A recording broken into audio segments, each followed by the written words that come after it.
Maverick News presents The Rick Walker Show.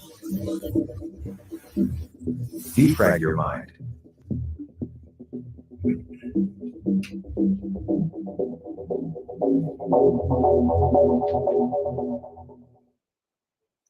Good evening, everyone. I'm Rick Walker. Welcome back to the Maverick News Channel. Tons of stuff to share with you tonight. We're not going to touch really too much on the National Citizens Inquiry into the government response to the pandemic because we've been broadcasting it all day. If you want to watch that, it's over on Rumble. You can check that out at any point. It will remain up as soon as the like eight plus hours of broadcasting. I think 9 hours today in total we were on with that. It'll probably have to process, and then you can watch all of that. It's up on Facebook as well right now. YouTube will be taking it down again on all the channels that we have over there. But we have a lot of other stuff to talk about. And the testimony at the NCI today, incredible. Again, Rick Nichols, former member of provincial parliament, telling his story about refusing to get vaccinated, getting kicked out of the Conservative Party, essentially. And then later he ran provincially and lost when he ran for the Ontario Party. Pastors, church leaders talking about the impact that it had on their congregations, on their churches, financially, spiritually, legally. Victim impact statements from people, including the guest that we had on last night who was on today. She shared her story about losing her business and struggling and the adverse reactions that she's had to the vaccine. You can watch all of that as well over on Rumble. There's still a lot of censorship going on, and there was talk about that as well today. Day 2 of the NCI in Toronto. Third day of testimony tomorrow, third and final day in Toronto. We will have that starting at 9 a.m. Eastern Time. We'll be back on the air with it, and we will cover it all day again tomorrow because it is important. This inquiry is giving the people a voice that they really have not had through any other venue. So we're happy to provide that opportunity here as a conduit for the NCI and all of the people testifying. I think it's extremely important that happens so that we have documentation of the inquiry and spread the information as far and wide as we possibly can so that the truth gets out there. And this is truth. Every witness testifying is taking an oath, swearing to tell the truth, the whole truth, and nothing but the truth. And this goes far beyond the Emergencies Act inquiry, which was singular in scope, in focus. It was simply an exercise, a review to determine if the government was justified in using the modern version of the War Measures Act against its own people. Just over a year ago. And we all know what the outcome of that was. Justice Rouleau said, yeah, that was okay. But this is broader. This actually deals with the pandemic, with the vaccines, with the government response overall. It looks at the bigger picture, and it gives the people an opportunity to speak. And yet we are not seeing any government participation. No health bureaucrats there. They've been invited to participate, and they are not coming around to offer up any testimony at all. Their side of the story, I guess they feel, as being told, that they control the narrative. They don't need to participate in this. This is just the people. I guess they figure they're in charge. They don't need to take part in the People's Forum. Well, I disagree. I think this is more important than anything the government has run. At the end of it, you'll get a report and recommendations. The government may follow those recommendations or not. Most likely, they'll put it on a shelf or simply deposit it in the trash basket. But The truth will come out. It is coming out. Even the mainstream media that has been in collusion with the government throughout this has been called out during this inquiry, with former journalists suggesting, and current journalists actually, who have testified, saying that the CBC, now the state broadcaster, not just a government-funded broadcasting company, with the state broadcaster being called out as betraying the public. And I would agree with that, this in particular with regard to the way it has handled its coverage of the pandemic. But all of that is available online. You can go watch the whole thing front to back. We've been carrying it live every day. That's what we're here for. Other stories tonight. Trump watch continues. The indictment. We have former Attorney General Bill Barr with his reaction to that. We have Chinese interference in the Canadian elections, another huge story. There's a special committee looking at that, the Ethics Committee in Canada, and not getting very much attention again, but it should be getting a lot of attention. We'll give it some attention here tonight. Over half a dozen, I think 8. I think the death count is up to 8 people now found dead in a marsh on the St. Lawrence Seaway. It looks like those folks are trying to enter the United States illegally. We have information on that. MK Ultra, very controversial CIA program back in the 1950s. Canadians were involved in that. Some of them suffered severely. It is not a conspiracy theory. It's a real thing. They were mind control experiments, and there is an effort to get a class action lawsuit going on that. The United States is seeking immunity from that. We're going to talk about that a little bit, and we have a special interview, a special show coming up on that next week, because there again, we have real victims of real improper conduct by a government agency, by government itself, and it needs to have attention drawn to it. And again, that is why we are here. A woman was approached by a man in a parking lot, and it is now going viral, the video about it. We're going to show you the video, and we'll probably engage in discussion on that. Rogers, Shaw, 2 huge media companies in Canada, merging. What does that mean for consumers, and how does that compare to what's going on in the United States? Also, the Premier of Alberta, Danielle Smith, in, I guess, in a big political fight, being targeted by her NDP, and that's the New Democratic Party in Alberta, targeting her aggressively because of promises she made to provide amnesty to people who were charged during the pandemic under government lockdown orders and so on. There's a private conversation that was released to the public, leaked. Don't know how it got out there. I have some suspicions. I'm not too impressed with the way that kind of went down from the way it looks anyway. So we may touch on that tonight. Vladimir Putin has a new foreign policy, and it flies in the face of this decades long, well, since World War II, this move for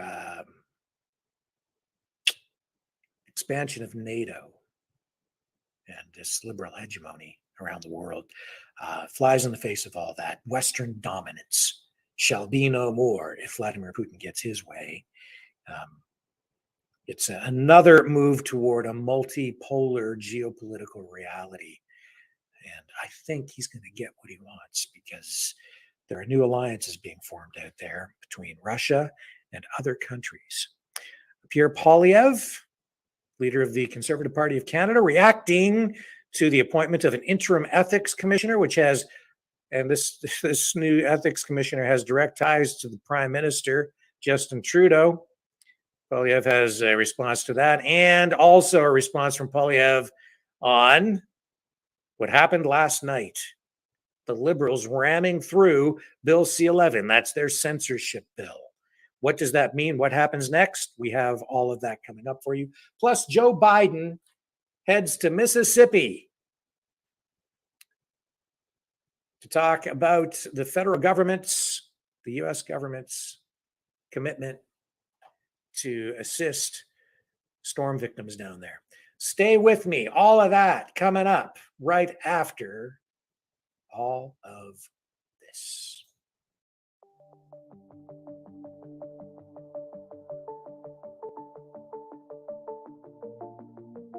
Greetings, brave Mavericks.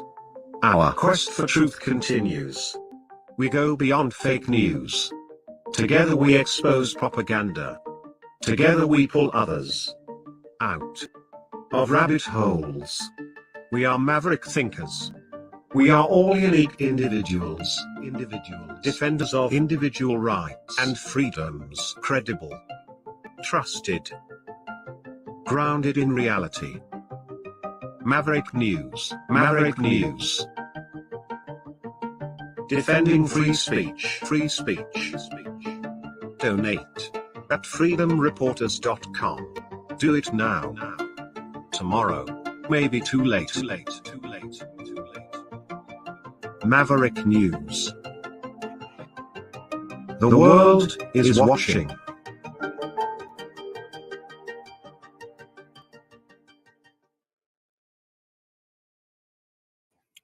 Donald Trump, the indictment. Trump watch continues. And this is what's going on now. I mean, it's like minute by minute, blow by blow reality TV. You know, it's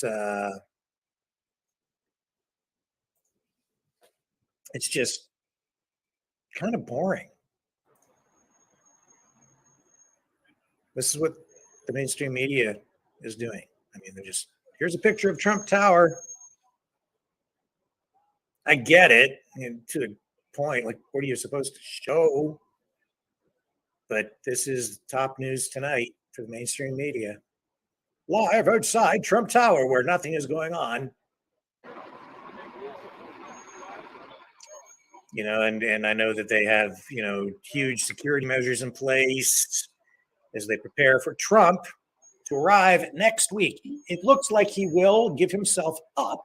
He won't be arrested. We're told that he will not be placed in handcuffs. So don't expect a perp walk. Don't expect to see him in cuffs and an orange jumpsuit being loaded into the back of a paddy wagon. It's not going to go down that way. He's going to arrive with his Secret Service. And I think what you'll see next week, and from everything we're hearing, it sounds like probably Tuesday will be the day when he turns himself in. So he'll go to New York. He'll turn himself in. He'll probably walk in, wave to the cameras. Reporters will shout. It'll be mayhem, and they'll fingerprint him, process him inside, where he will be, you know, informed of exactly what his rights are, etc. I don't think you'll see that portion on camera. Then he'll come back out. They'll have to arraign him in court. That'll be part of the process. At that point, then the information on exactly what those charges are will be released. So look for that, I think, on Tuesday. That's the information that we are getting. Between now and then, expect a lot more of this. Pictures of buildings. Ongoing live coverage from outside Mar-a-Lago. Just footage of buildings, and a lot of political pundits on mainstream media talk shows talking about this. Look for this subject to dominate the Sunday political talk shows on television this weekend. That's what's going down out there in Trump land. And, you know, there is no coming back from this. This, I think, is a terrible situation. Terrible situation for the United States. It signals turbulent times ahead, I think. And this is designed not just to target Donald Trump. It isn't just about, and this is me editorializing, it isn't just about trying to prevent him from running for office. This is about trying to get a negative response from Trump supporters. They're poking the people on the right wing of the political establishment, or not so much the establishment, that's the wrong word. People on the political right, they're poking them in the eye to try and get I think, some sort of violent response, frankly. And once they do that, it's like it's a trap. Because the politics has become dirty, dirtier than it has ever been before. And this is an exceedingly weak case, any way you look at it. It's politically motivated, it's thin, it's political theater. In the end, I don't think it will hurt Trump. He knows it, so he'll use it, as he should, for political purposes himself. He'll turn that into a public relations exercise. He already has. It will firm up his support among his supporters. It truly will. So look for all of that. Bill Barr, former Attorney General, appearing on Fox News, offering up his views on this tonight. And I think he's pretty much on the money. Barr served as Attorney General with Trump. And then they had a falling out at the end, the same way Pence did. Bill Barr, not exactly, he's his own man. Didn't follow Trump in the end. Served him well, it seemed, for a while, but never really went to town, right? Never fully backed him up. Well, tonight, I think he has a fair assessment of what this is all about. Here's Bill Barr on Fox News. Let's get that Bill Barr, former Attorney General, twice Attorney General, former friend and cabinet colleague. Bill, thank you for coming on. Just start off, just tell me your impressions about this whole story. You heard my riff. I know you were talking to Andy McCarthy in National Review. What are you thinking here, Bill Barr?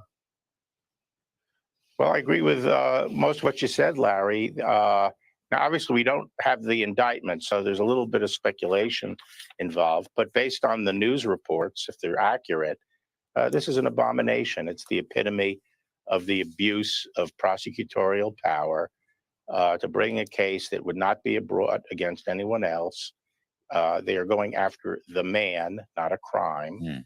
And the legal theory, frankly, is pathetically weak. The case is held together by, chicken wire and paper clips and rubber bands. It's a lousy case. It's a shame. It's a shameful episode in our history where this local prosecutor is trying to affect the political process by bringing this case. This is politically driven, as you suggested. I think we all know that, or at least conservatives all know that. What is this tattered legal theory? I'm still trying to figure that out. Well, according to news reports, the threshold crime is false business records, apparently reporting payments that were made to reimburse Michael Cohen, who had paid off Stormy Daniels, and the characterization of those payments as legal payments. And the claim is that that's false and therefore violated a misdemeanor statute in the first instance against false documents. I actually don't think that's a valid claim in this case because the statute actually requires that it be done with the intent to defraud. So if you have false business records, and you're committing insurance fraud or some other kind of fraud where some value is taken from somebody else and you falsely get value in your own name, then the false records would be a misdemeanor. But I don't understand the basis for a fraud claim here. But then they take this misdemeanor, which also has a problem with the statute of limitations, and they try to shoehorn it into a felony by claiming that the reason the documents were falsified, was to cover up another crime. In this case, they're assuming that the payments were a campaign finance violation because they were effectively a contribution to the Trump campaign. I can tell you that's not the law. I don't think that's how the Justice Department would view it. It wasn't brought by the Justice Department during the Trump administration, but even after the Trump administration left, there was no inhibition on the Department of Justice to bring this federal claim if they thought it was valid, and it was never brought. So aside from that, I think it's quite clear under the law that payment, I'm going to call it hush money. I don't like that term, but payments of hush monies to keep, affairs or other things like that secret are not inherently unlawful. The question under the statute is, was it a campaign contribution? I think the law is quite clear it is not. And in fact, I think Merrick Garland, when he was a DC Circuit judge, wrote an opinion along these lines relating to Senator Craig, Larry Craig. But put that aside, under the statute, it would be a personal payment, a payment of a personal expense. And that is not a violation of the statute if it's the kind of payment that would have been made even apart from the campaign. And I think there's a compelling argument here that when you're dealing with a private company that's named after its founder, it's an eponymous company, Trump, of course, there would be payment to protect the reputation of the owner of the corporation. So I think it's a weak case altogether. Unfortunately, I think it's going to accomplish what I think its political purpose, which is to inject chaos into the Republican process. I actually think probably the governing intent here is to help Trump and have all the news focused on this kind of stuff for the next couple of years, and turn the Republican primary into a circus. I mean, is there any doubt? Maybe I'm overstating it in my opening. Is there any doubt that the basic thought here, leftist Democrats do not want Trump back in the White House? Period. Full stop. Is there any doubt about that? I mean, and they'll do anything it takes. Legal, illegal, you name it, they'll do it. That is their ultimate goal. There's no policy goal here. There's no help in America. There's no wealth and prosperity and happiness. There's no bringing people up from low incomes to high incomes. It's to stop Donald Trump. If you're over 50. I'm not sure about that. I think their goal is, like you said, to create chaos. And I think they'd like Trump to run against Biden. I think that they think Biden will win again. Democrats who would like to drive him from the political scene completely because of Trump derangement syndrome, and they consider him very dangerous and so forth. But I actually think that the most Democrats who get involved in this kind of thing, they actually want to run against Trump because they think, whether they're right or wrong, people can debate, but they think they can beat him. And so they are actually trying to help him by generating the support of his base, and they feel that that will generate their own turnout. And so they're essentially, I think, playing for a repeat of the 2020 election. I mean, I think the Democratic Party can't figure it out. Half the Democrats think Trump is the easiest guy to beat in the general election. The other half fear so much that he might win the White House. I don't think they can quite figure it out. You can't have it both ways, but you and I can let them decide that. We don't have to decide that, at least not this evening. So, Bill Barr, where does this lead? Now we're prosecuting a former president on very dubious grounds, really small beer, whatever the technicalities are. Where does this lead? Where does this take this country? Well, to me, this is a fateful step. I've often complained about the use of the criminal justice process in the political realm, but this is, to me, there's no better. This is the epitome of the abuse of the prosecutorial power to preempt political decisions and sow discord in the political process. And I think it's going, we're going to rue the day we cross this Rubicon. There'll be more and more of this. And, it just doesn't end well. It doesn't end well. It really, I think it pulls the fabric apart. I mean, the country's already split. It's already divided. I know there's different motives here. I'm sure there are some Democrats who are still moderate Democrats who have a different point of view than their brethren on the far left. I mean, Bill Barr, how's this look to people in Britain, in Europe, in Latin America, in Beijing, for example, in Vladimir Putin in Moscow? I mean, how's this look? Or is nobody thinks about that stuff anymore? I think it makes us look like a banana republic, and it should. Now, this is New York State, and New York State has been acting like a banana republic. They had that civil lawsuit against Trump and his children, that civil lawsuit brought by the state attorney general, that was a political hit job as well. This ratchets that up because it's a criminal case. And, these cases together, to me, mean the breakdown of the rule of law in New York State. How about the breakdown of the rule of law? How about the politicalization of the rule of law in the whole country, Bill Barr? That's been happening. All our institutions, Larry, are being politicized. All of them: the media, science, medicine, education, and people aren't doing their jobs in those institutions. They are pursuing a higher political agenda, and so they sacrifice what those institutions should be all about. And so we see that now with the breakdown of the rule of law, where people will decide cases not based on principle and not with a blindfold on, regardless of who it is who's in the dock. They are trying to use the law as a political tool. And Bill Barr, last question, because we're old friends and I always respect your wisdom. How in God's name can we stop this very bad trend and lift this country back up? Well, I always say we have so many problems, it can be daunting. But I know the first step back, and the first step back is the step you and I took back in 1980 together when we worked for Ronald Reagan, which is we have to win. The Republican Party has to paint a positive vision of where we're going to go in the future, and we need a strong leader who can take the country there and win a decisive victory. Remember, when Ronald Reagan ran, the liberals looked as if they were in charge of everything, and then a few years later, liberal was a dirty word because the Reagan administration was so successful. I think that they are sort of on the money there with their perspective on what this lawfare is doing to America.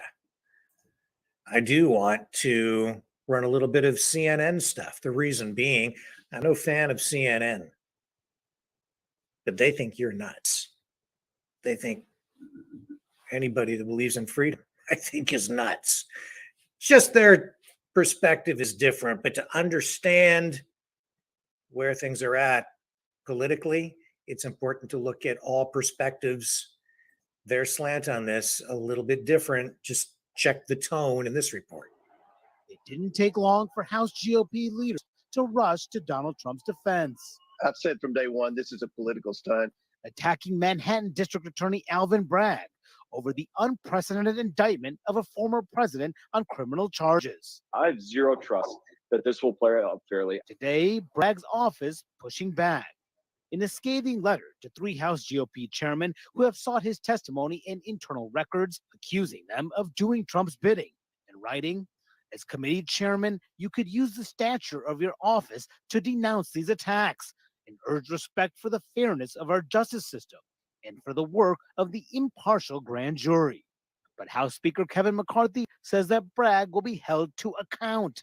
Sources say Trump is expected to be accused of falsifying business records to cover up 2016 payments to adult film actress Stormy Daniels to keep quiet allegations of an extramarital affair.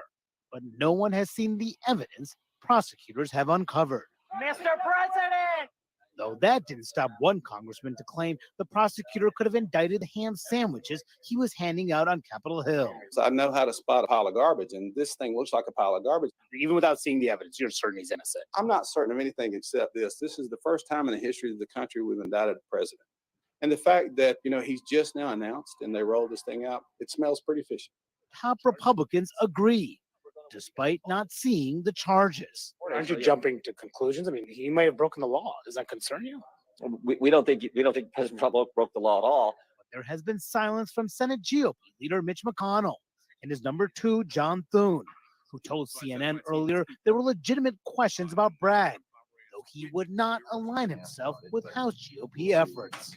Do you support House Republican efforts to call Alvin Bragg up here and get him to testify? I'm not going to get into what the House is doing there. Two other members of Senator McConnell's leadership team did come out and criticize Alvin Bragg. That's Senator John Cornyn and Senator John Barrasso. Cornyn, Barrasso, and Thune, all seen as potential successors to McConnell down the line, and also some other reaction and some others warning against a rush to judgment. That coming from Senator Lisa Murkowski of Alaska, one of the senators who voted to convict Donald Trump in his second impeachment trial, saying that she's monitoring the situation. Everyone deserves a fair legal process, but she says we should evaluate the evidence as it becomes available, showing the divide once again that exists over Donald Trump among Republicans on Capitol Hill. All right, Manu Raju, thank you so much, Manu. Let's turn now to CNN legal analyst Carrie Cordero and CNN senior law enforcement analyst Andrew McCabe. So, Carrie, walk us through what this is going to look like when Trump appears before a judge on Tuesday. Well, it's a big question because this is such an unusual and unprecedented situation. So I think at this point, we don't know exactly what it will look like because it has the potential, of course, to be an enormous spectacle for the country. If the former president wants to talk to microphones, if he wants to wave to supporters, depending on how the court and the judge actually handles the processing of him. So a lot, I think, depends actually on the security precautions that go into place and the interactions and the planning and the coordination that takes place between the Secret Service, which is responsible for the former president's protection, and the court security and the New York Police Department. And those law enforcement agencies really are going to play a big role in terms of what we actually see on the public side on Tuesday. Yeah, there's a lot of coordinating right now ahead of Tuesday for that very reason. Andrew, Trump's lawyers are saying they're going to file a motion to dismiss. Do you think they have a strong case to do so? Well, I'm quite sure they will. I'm sure there'll be a lot of pretrial motions that'll end up delaying any progress in this case as it goes down the road. I mean, I think there are many potentially challenging legal issues baked into this case. We don't know exactly what the DA has charged the former president with. We'll find that out on Tuesday. But I think most commentators believe that it's founded on charges involving false business records, which may become felony charges if the falsification is done with the intent to cover up or commit a second crime. It's where that second crime comes in that there's all sorts of questions about whether or not you can use as a second crime, for instance, a violation of federal campaign finance law, which is one theory that the prosecutor might have used here. And we are seeing now tonight, and this is breaking, that at least one of those charges will be a felony. That coming out from Jack Posobiec at the Post Millennial, and that just minutes ago. I don't know, honestly, if this is true, but this is what is being reported. And I think there is probably some weight to this, some merit. It says here in the Post Millennial, President Donald Trump was indicted Thursday by a grand jury convened in New York by DA Alvin Bragg and faces at least one felony charge as a result. Bragg has not released the charges, though it is believed he is determined to raise I think that's misdemeanor charges of falsifying records to the felony level, with the idea that those alleged crimes are the foundation of further crimes. And I don't think this report, which just came across the screen here for me just minutes ago, really provides anything much in the way of new information. I think it's really repeating what was said on CNN, but just trying to elevate it and get clicks, honestly. So it looks more important than it really is. But I still think that there is merit to this. I think they will try to turn this into a felony, obviously, in order to justify they want to do it. They need to have something serious to charge him with in order to justify all of this, in order to indict him. So yeah, they're going to take it as far as they possibly can. And this all, of course, related to that $130,000 payment to former, porn star Stormy Daniels. Also, I guess there is some new investigation or ongoing investigation that is now covering an additional payment to former Playboy playmate Karen McDougal But if you recall, if you think back to 2016,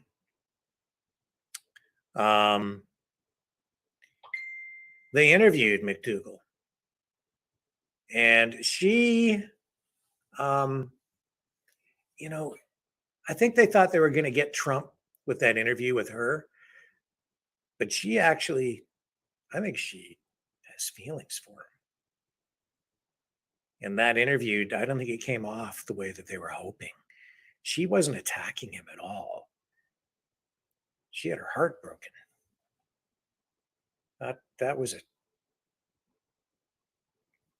That interview with her didn't strike the tone that Trump's opponents were hoping for. That's why they don't keep wheeling her out. There's talk about looking at the paperwork on money that was given to her as well. But that was a different deal again, because they paid, as I recall, through the National Enquirer, a fee to her for the rights to her story. And they still own that. So she can't tell her story or sell it for a book or to a magazine or a media outlet, for a movie. They own it. And that's what they call a catch and release strategy. You pay for the rights and then they never publish the story. But she did do an interview. And it looks like it was more of a romance than anything else. So yeah, it doesn't have the seediness to it that the Stormy Daniels saga has. And remember the award they gave Stormy Daniels? I think it was in New York City. That was bizarre. Who gets an award for that? Well, Stormy Daniels, I guess. Let's take a break. And when we come back, we'll dig into some other politics. I think I need to go scrape the scuzz off and have a shower between now and then. I'm feeling just a little bit slimy. Maverick News presents The Rick Walker Show. Defrag your mind.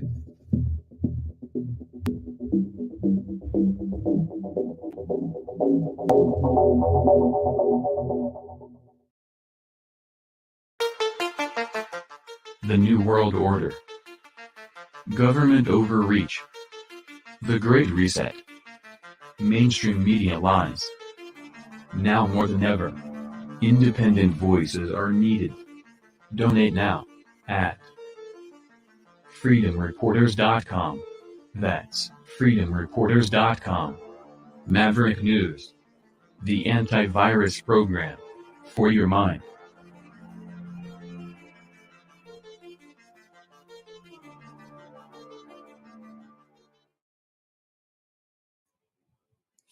See this lady? She was in a parking lot. A man spoke to her. She made a video about it. Now it's going viral.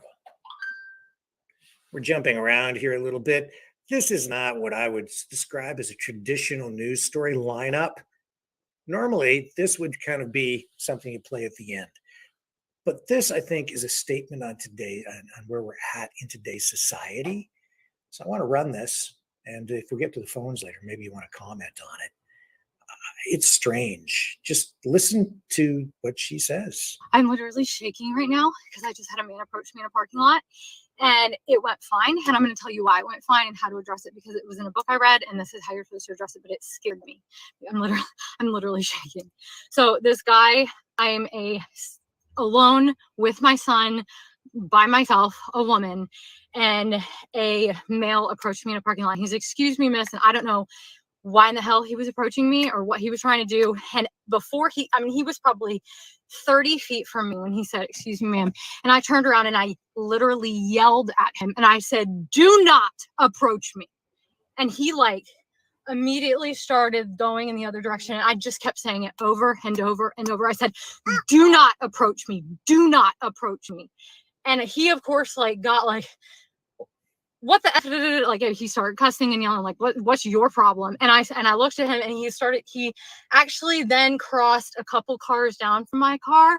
He didn't come anywhere near me. He crossed a couple cars down from my car and was like, what's continuing to cuss and say, what's your problem? And I said, you do not approach women in a parking lot. I just kept saying, do not approach me. You do not approach women in a parking lot, like yelling it. No male should ever approach a woman in a parking lot. Ever. No male should ever approach a woman in a parking lot. And if a male does approach you, you need to turn around and use the strongest voice that you can possibly use with them. Don't be polite. They need to literally screw off. No male should be approaching you in a parking lot.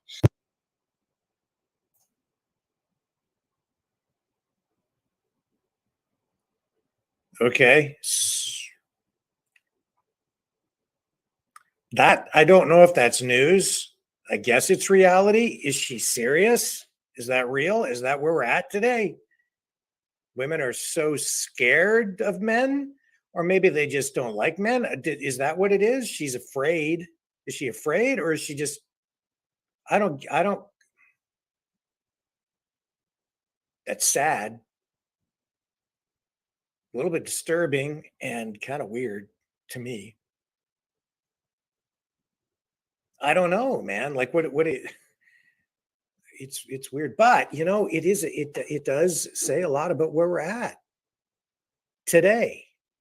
I take my dog for a walk several times a day, as I talk about all the time. And when I'm out, you know what I've noticed? A lot of people just don't like to talk when you run into them on the street. I see people when I'm out and I'm like, hi, how are you? Some people respond, some people don't.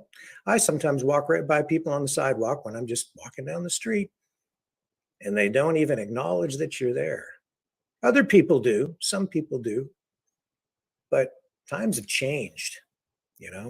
When I grew up, everybody on the street knew everybody. We didn't ever lock our doors.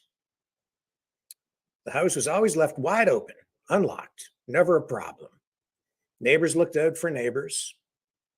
Everybody kind of knew everybody. We all socialized. I played with the other kids on the block. My parents knew all the other parents. There were some elderly people who lived on the street. There was one guy across the street. We used to call him Old Fuddy Duddy. He didn't like kids. So if I was out playing catch on the front lawn and the ball rolled across the street or something, if it went on his lawn, boy, you had to be careful going to retrieve your ball. He'd yell at you. Well, too many people like that out there today. But that video, it's gone viral. A lot of people have a lot of things to say about it. It's unfortunate. Fear, politics, division. Maybe we're all part of a big psyop where they've divided us, divided men and women to the point where now that woman doesn't even want a man to come anywhere near her within 30 feet in a public parking lot. If he does, he gets that. Any comments out there about this?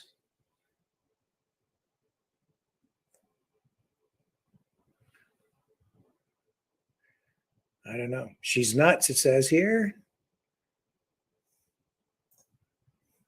She's nuts. He was being polite. Excuse me. Yeah, I don't get it.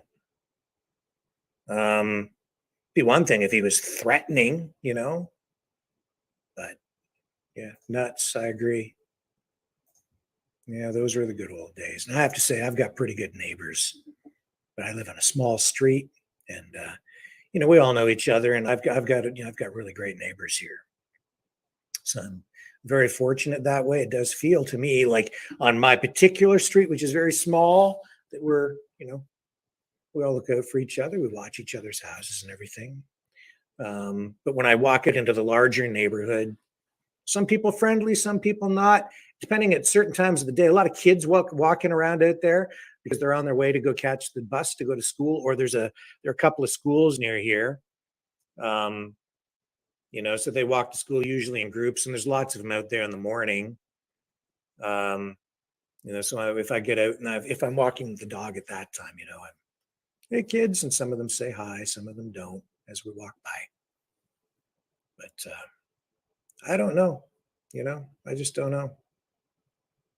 It's a little bit strange these days. And let's face it, you do need to be careful. You do need to protect yourself. You just never know who you're dealing with anymore, right? You see a lot of violence out there, especially in bigger cities. And I'm fortunate too, because I don't live in a really big city. I live in a smaller town. So it still has a small town feel to it to me. And I'm grateful that I don't live in a big city. I'm grateful that I live in a town like this. I don't really want to live in a big city. When I was younger, I thought I might want to live in a big city, but only particular ones, Just don't like the traffic. I don't like the impersonal nature of it. I like the hustle and bustle of the bigger cities when I was younger. But I sure do appreciate living in a town where there isn't that much traffic. You can get around at any time of the day, get to where you want to go in just a few minutes, and not have to deal with huge crowds. Sometimes, certain times, it gets a little busy, and even here there is traffic. But I'll tell you, I don't feel afraid when I'm out walking around down the street. I feel quite safe, and still feels pretty Canadian here. So I'm grateful for that too. What else do we have lined up for you tonight? Enough of that lady. I wish her well. I hope she finds a better state of mind and a happier disposition. CBC News, they're reporting on this Rogers-Shaw telecommunications company merger. All the mainstream media now picking up on it. And Rogers is taking over Shaw, and it has been approved, but with conditions. What does it mean for consumers? Well, I'll tell you, I think it means higher prices in the end. So, the federal government of Canada has approved the multi-billion-dollar merger of Rogers and Shaw, but with conditions that Ottawa hang on a second here. I need to check something.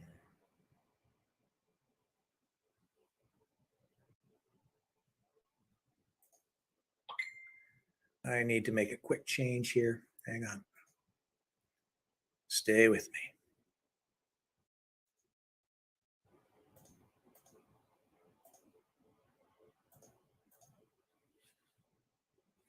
Okay, we had to get rid of that quickly. Okay. We're all right. I'm back. Sorry about that. Just dealing with some drama. So the federal government approved this multi-billion-dollar merger. These are two of the biggest communication companies in Canada. And in Canada, we have really an oligopoly of mega corporations that control the communications and media industries. Rogers and Shaw, two of the biggest, Bell Media being, I think, the biggest in Canada. But Rogers and Shaw now combining forces, merging. Huge deal. So as part of the deal, the vast majority of Shaw's wireless business, Freedom Mobile, will be sold to Quebec-based Videotron. Well, Freedom Mobile and its more than 2 million customers will move over to Videotron. Rogers will maintain a much smaller part of Shaw's wireless business known as Shaw Mobile, which operates mostly in Alberta and British Columbia. So this is pretty typical of what the Canadian Radio and Telecommunications Commission does. It's what the federal government does. Whenever you have big companies like this merge, they force them to split up the assets, move this company to that company, and competition in especially the cell phone market in Canada is an illusion, largely because these companies control it all and they all work together and they use each other's cell phone towers. They share the infrastructure. This company owns so many towers, that company owns so many towers, but they all connect. And when you're making these phone calls, they're bouncing off each other's towers and they're sharing the infrastructure. And there are only so many of these companies. And when you go to the store to buy a cell phone and a cell phone package, when you're looking at all of these different cell phone companies that you think are giving you choice, these companies are all owned by the same companies. So for instance, if you purchase a package from Virgin Mobile, that's Bell Media. If you purchase a cell phone package from Fido in Canada, that's Rogers. They're not different companies. All these companies are owned by the big companies. Freedom Mobile, as you just saw, is part of, what was it, Shaw, right? It's a little hard to keep them all straight. They have these different brands, and they even have separate stores for these different brands. Fido has its own stores, and they offer different packages and different rates and even different cell phones. It's sort of a sub-brand to Rogers. They offer sometimes slightly older phones, lower rates, but it's owned by Rogers. So you think you're getting something different, but you're buying something the same. And even if you buy internet service from smaller internet service providers in Canada, what you're really buying is resellers. They're piggybacking on the internet infrastructure and cell phone infrastructure of the big companies, which own the infrastructure and generally construct it, install it with government assistance. Your tax dollars subsidize the installation of fiber optics, cell phone towers, especially to rural areas where they help these huge corporations that are on corporate welfare. And then they take that infrastructure and they take that bandwidth and they resell it. They sell it to third-party companies that then resell it, sometimes at lower rates because they buy it in bulk at lower rates and then resell it to you, and usually at a slightly lower rate than you would pay if you bought it direct from the major companies. The point being, this whole industry is really controlled by a handful of really big corporations with the backing of government. And then when they allow these companies to merge, as they are right now, Rogers and Shaw, it reduces competition even more in an industry where you have very little competition to begin with. And that is why Canada pays some of the highest cell phone rates in the world. That's why Canadians pay so much. I know people, Canadians, who have US cell phone packages for a fraction of what they would pay in Canada, and they do it because the rates are so high here. That is a fact. At one point, the Conservative government, the former Conservative government under Harper, I believe it was, they wanted to allow Verizon to come into Canada to provide alternative cell phone service. They were going to set up like a parallel infrastructure. They were going to go head to head and provide competition, open up stores. It was going to inject more competition. And what did we see as a result of that?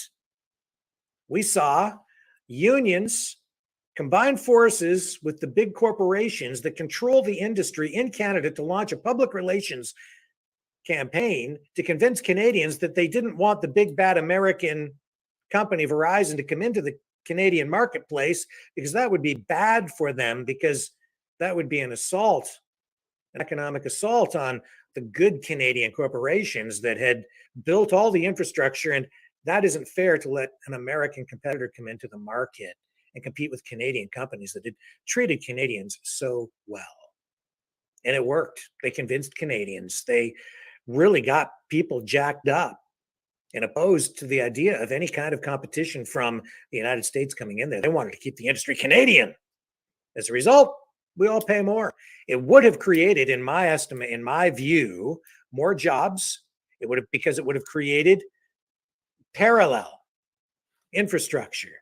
Verizon would have invested millions, tens of millions, hundreds of millions, maybe dollars, setting up more cell phone towers, providing more service. It would have forced the other companies to provide better service overall. And look what happened with cell phone service when everything kind of went down there a while back.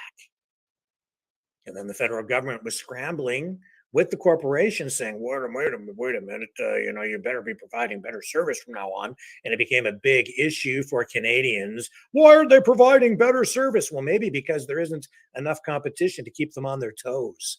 They're complacent and soft, fat. They would have set up their own stores too. So you would have had retail jobs, tech jobs, construction jobs. But no, Canadians didn't want it because they let the big corps and the big unions convince them otherwise. So we all pay more and get less. But hey, that protects the Canadian corporations. Yeah, they're so good to us. As they take our tax dollars for their subsidies, their kickbacks, their tax breaks and grants to lay the fiber optic cables and tell us that they're the heroes. I'm not very sympathetic, as you can tell. I know that investing in that kind of infrastructure, that there's a lot of money involved, but they make a lot of money. They make huge profits in that business, huge. On the backs of Canadians. And now, Rogers and Shaw, well, they'll be making even more. The government is going to force them to provide certain services like Videotron as a smaller company, but as part of this deal, they'll have to offer 5G service everywhere that Freedom currently operates within 2 years. So the government is saying, you better increase service in some of these underserviced areas. And in Canada, that's a pretty big issue too for cell phone customers, because in rural areas and remote areas, cell phone service can be pretty sporadic, pretty thin. Canada's a big country. That is a big issue. That's part of the problem. But I think that's also, I think it was a misstep to not allow Verizon to come in here. And since then, it's been a deterrent to foreign investment in Canada on the communications front.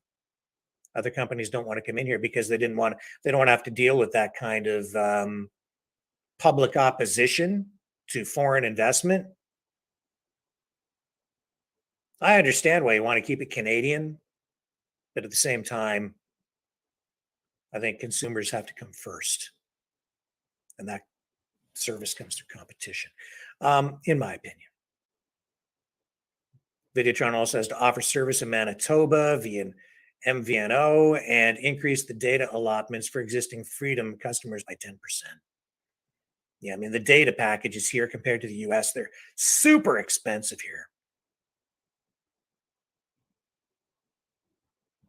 So losing some competition. Well, Shaw's mobile business and its more than 2 million wireless customers will move to Quebecor. Rogers will take over Shaw's media and cable assets, most of which are in Western Canada.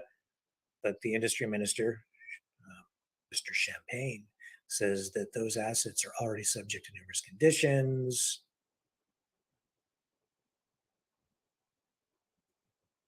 And he says here, should the parties fail to live up to any of their commitments, our government will use every means in our power to enforce the terms on behalf of Canadians, Champagne said, noting that Rogers is subject to financial penalties up to $1 billion for non-compliance of this agreement. So if they don't do what the government says and improve service, they'll fine up to $1 billion as they face less competition. So what they're trying to do, or what they say they'll do, is use government coercion against the corporations to force them to provide better service to Canadians, because there will be a lack of competition that would force them to do it using the free market. But really, overall, these companies are going to end up making even more profits because there won't be as many companies to compete against. And even in the face of government coercion, compelling them to provide better service, in the end, they'll really end up spending less and getting bigger economies of scale. You see where it goes? And over the long haul, the government requirements will diminish and the competition will never come back unless there's something that compels them to break up their companies and split them off in the future. That's always possible, but highly unlikely. Anyway, enough of the cell phone talk. It's a big deal for people, though. You know, that's how people communicate. And people rely on their cell phones. And when you're talking about that kind of money, it's a big deal. So while all that's going on with Trump and blah blah blah blah down in the U.S., across the United States, what's going on with Vladimir Putin? Well, Putin has, and I've just got some notes here, adopted a new foreign policy strategy. It sets the elimination of Western dominance in global politics as a priority. So this new strategy comes on the first anniversary of Russia's withdrawal from Ukraine's Bucha, according to mainstream media reports. Russia forces are facing opposition from Ukraine troops over control of the city of Bakhmut in eastern Ukraine. We know that that's a hot spot right now. And I don't think this should come as any surprise. In fact, this focus on U.S. dominance in the geopolitical world, trying to put an end to that by moving toward a multipolar geopolitical reality, making that a focal point of the Russian foreign policy, that shouldn't surprise anybody, but they're formalizing it now. And we have a clip for you to explain what that is all about right here. Let's take a look and get a perspective on this from overseas media. President of Russia, Vladimir Putin, has signed an updated version of the nation's foreign policy concept with a focus on Western efforts to undermine Russia and aim at the Ukraine conflict. Putin explained that a key document had to be modified due to the drastic changes in the international landscape. The move was announced on Friday during a meeting with top officials of Russia's Security Council. For his part, the country's foreign minister Sergei Lavrov gave the details of the new document, which states that Moscow will prioritize support for the integration processes within the framework of alliances in Latin America, Africa, Asia Pacific, and the Middle East in the pragmatic, non-ideological, and mutually beneficial manner.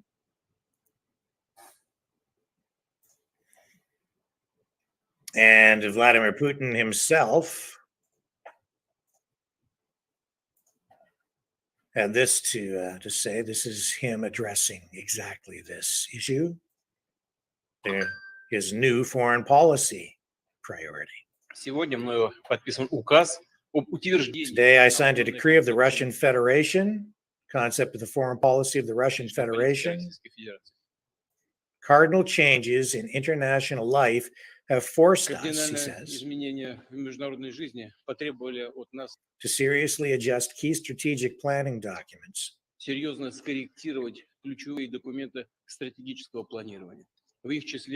including the foreign policy concept of the Russian Federation, which outlines the principles, tasks, priorities of diplomatic activity.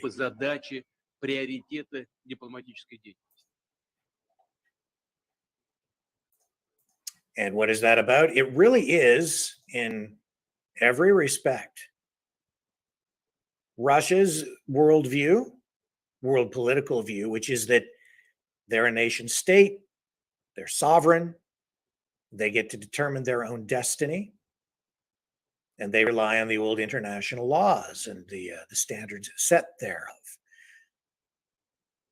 NATO, the United States, they've adopted this post-World War II United Nations rules-based international order, and it's new, but it's their position really that this collective of nations gets to make up all the rules, not just based on international law and the precedents set over time through international law, but their laws, the laws they set collectively. You've seen this approach over and over again, even during the Iraq War, with the reference to the New World Order by George Bush. And they form a coalition, right, of allied countries to do the things that they want to do and find justification in what they do through that strength in numbers, and to some degree even immunity for some of the heinous things that they do when they inflict pain and suffering through war on other nation states, where they impose their will or use the people there. I think sometimes it's just cannon fodder for the military-industrial complex. Putin is saying no. Russia is a nation state unto itself, and they are now making that declaration of sovereignty, if you will, and I'm using those words myself. They're not his words. But I think essentially that's what it is. It's a line in the sand. And he's saying, nope, we get to determine the destiny of our nation, not a collective of other nations. We will not sign over sovereignty to the United Nations, an organization that rejected the proposed joining of Russia. When Vladimir Putin asked if they could join, they said, no, well, they're part of the UN, but not NATO. He looked at that some time ago, and it was rejected. They're not part of NATO. And I think that, honestly, every nation state should look out for its own interests and its own people, because most countries have a very unique culture. They have very unique needs for a variety of reasons, a wide range of reasons: cultural, economic, social, environmental, health issues that are unique to each individual country, security issues that other nations maybe don't understand, history. So it's probably very appropriate for Putin, honestly, to put Western domination of other nation states front and center as a concern in his new revised foreign policy. That will set the tone as we move ahead. And it's very concerning, especially because we've seen, the arms control agreements fall apart too, right? So another step toward confrontation. But there's a right and a wrong, and what's needed and what other people want for you. And it's about sovereignty, the right for every country, the people of every country, to determine their own destiny. And it's kind of strange, isn't it, when you hear Biden and other NATO leaders stand up and say, well, Ukraine needs our help because they are their own nation state. They should determine their own destiny. We are fighting for democracy in Ukraine. That's why you, the people, need to support the war. But when Vladimir Putin stands up and says, Russia is its own nation state, and Russia reserves the right to determine its own destiny. We are a sovereign nation, and we will not be dictated to by a collective of Western nations. We get to determine what the future of Russia shall be. We get to determine what our laws will be, what our policies will be. When he says that, they say that's criminal because it flies in the face of the new world order. The irony.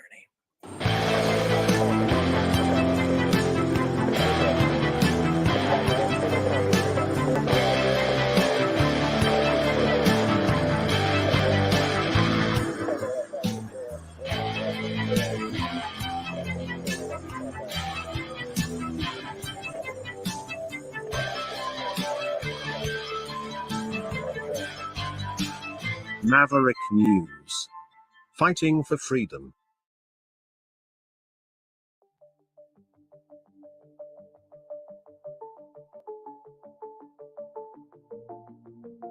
Greetings, brave Mavericks. Our quest for truth continues. We go beyond fake news. Together we expose propaganda. Together we pull others out of rabbit holes. We are maverick thinkers. We are all unique individuals, defenders of individual rights and freedoms, credible, trusted, grounded in reality. Maverick News, Maverick News. Defending free speech, free speech. Donate at freedomreporters.com. Do it now. Tomorrow may be too late. Maverick News. The world is watching.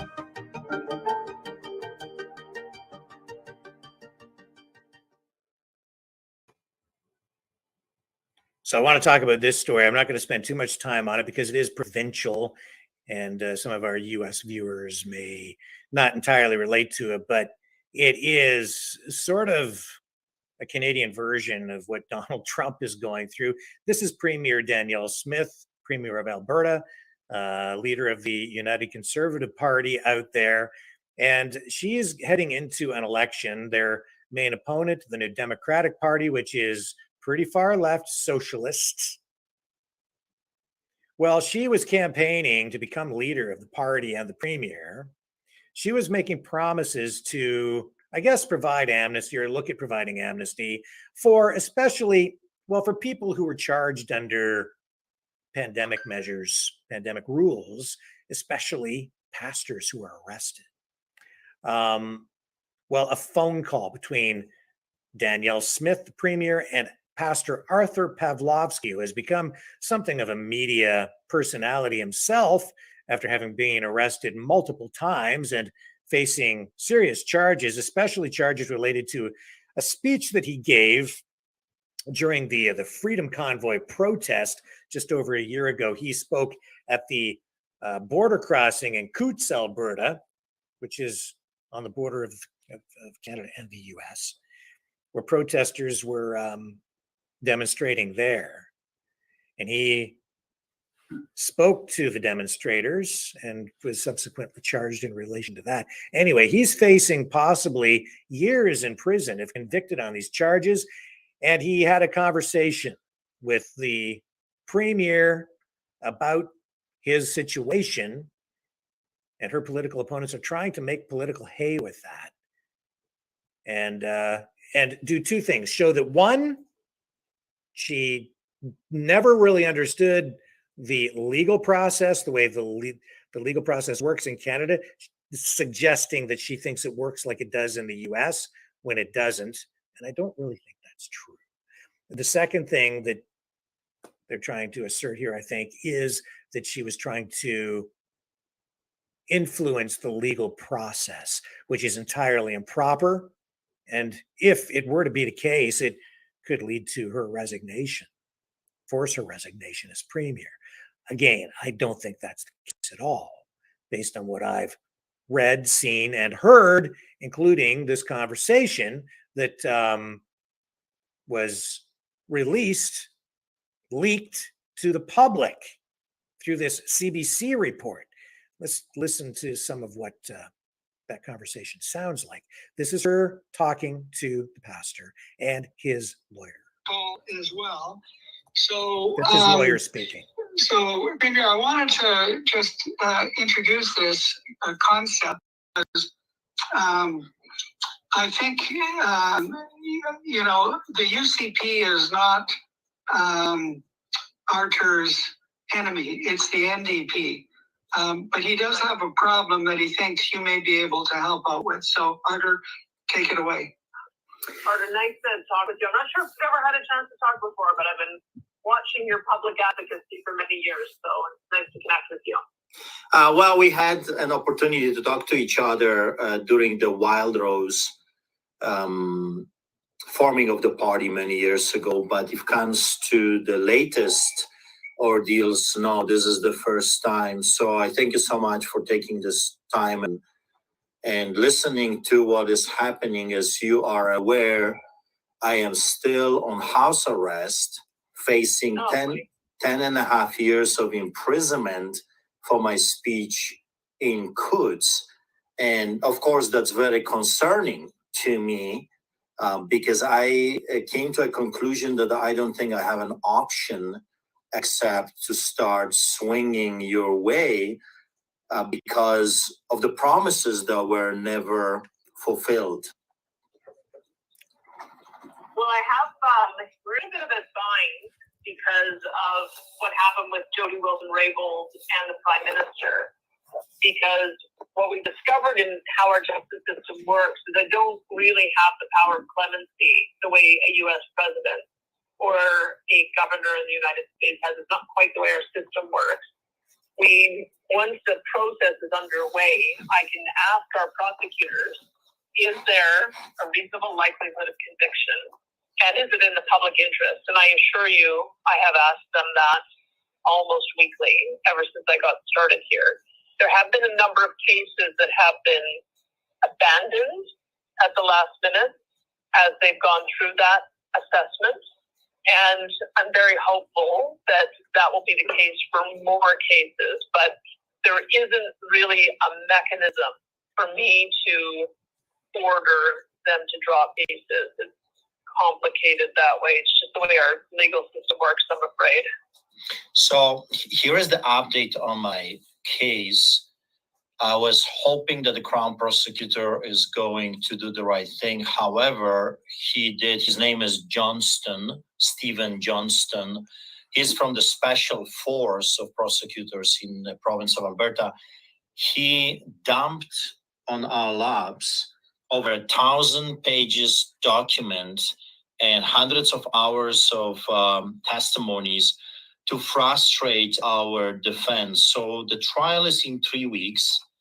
I'm facing, like I said, a number of years if they would have their way. And instead of sitting down and resolving the problem, we had to hire an entire legal team, which will cost over $150,000 extra to come through this massive additional disclosure that we never had before. So obviously, the Minister of Justice, Tyler Chandra, is playing a game here, trying to cause us more harm and more grief. And Johnston is just following his directives. So I'm a little bit confused. Let me check on that because I don't think it would be from the minister.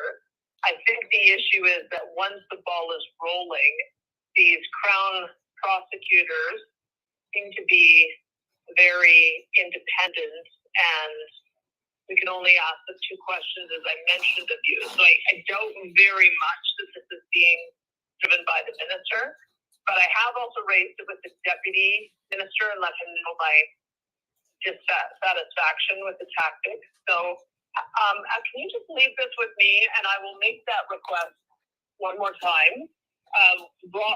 My principal policy advisor, Rob Anderson, who's been doing most of my work with justice and pushing this along, he's not back from vacation until Monday. So we'll see if we can revisit that this week. We did just have a case, and Ezra told me about it, that there was a case where they did something along the same lines, huge document dump, and then they just abandoned the case. They didn't prosecute it the next day. So I'm watching to see evidence that they're going to come to this judgment that many of these cases are unwinnable and not in the public interest. And I'm beginning to see some signs that the case. I haven't seen anything in your case yet, but if I can just maybe make that inquiry one more time, but I'll need until next week to be able to do that. Okay, I'll be All right. looking forward to what you have, what you are able to find out. Yes, I'm very sympathetic. I think this is very frustrating to me that we find ourselves. Everybody has moved on from COVID, and we're dealing with a bunch of charges.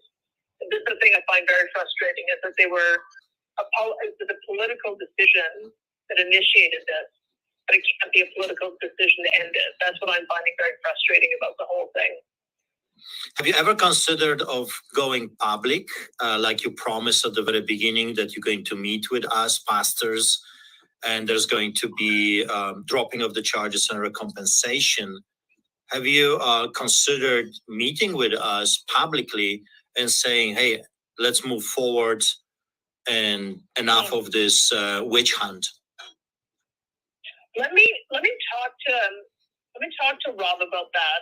The problem is that's how the Prime Minister got himself in such hot water, is because he was in a position where he asked the same questions that I did, and then his Attorney General said, actually, it is in the public interest, and we are going to prosecute.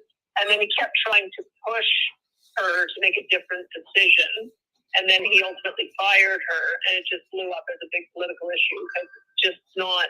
We just have these conventions in our system, so I am trying to stay within the lines of asking them the appropriate questions. And the further we get away from the original decisions, the harder it is, in my opinion, to make the case that this is in the public interest or that there's a reasonable likelihood of conviction. So let me talk with Rob. I do rely on him since he's a lawyer. I do rely on him to give me some sound legal advice to keep me out of the ditch. So I don't want to commit to anything until I know what is actually possible.